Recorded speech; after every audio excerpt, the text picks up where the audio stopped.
پیغمبر علیه الصلاة والسلام په سفر روان دي، ملګري صحابه کرام ورسره روان دي.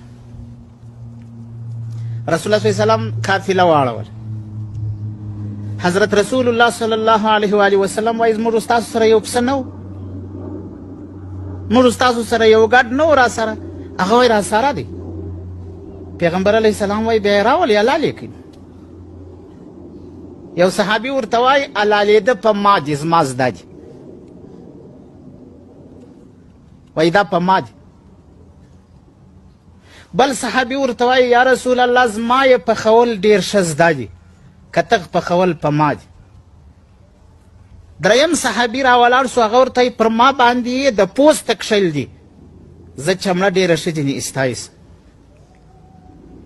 پیغمبر علیه الصلاة والسلام رحمتا للعالمین پیغمبر راولاړ سو، وایي په ما لرګي ټولول دي. مسئول صاحب، وزیر صاحب، د خدای په خاطر رحمتا للعالمین پیغمبر لرګي راټولوي. لاس سره ورکړئ، د ملت خدمت کوئ.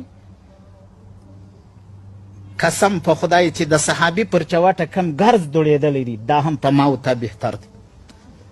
هغه ګرز د پیغمبر علیه السلام شان خو ډېر اوچت دی. خپله لرګي ټولوي. پام کوه چې په وزارت دوکه نشي، پام کوه په ریاست دوکه نشي. خدمت سید القوم خادمهم، خدمت وکه د ولس، د ملت خدمت وکه، شپه ورځ یې وکه، خوب پرېږده، د ملت خدمت وکه. دا ستړي مسلمانان، دا ځورېدلي افغانان، دا خوشحاله که. قسم په خدای سړی چې هر ځای ورځي اریان پاتې، کورونه مې د کونډیانو ډک دي، کورونه مې د یتیمانو ډک دي، کورونه مې د برو مندو ډک دي. داسې مور هم ماته معلومه ده، 10 زامن یې وه، 10 شاید دلته دغه ولایت خلک دلته ناست، زموږ ستاسو پخوانی د هغه ولایت د تعلیم و تربیې مسؤل و، د هلمند د ولایت. دا 10 ورونه و، 10 ورونه.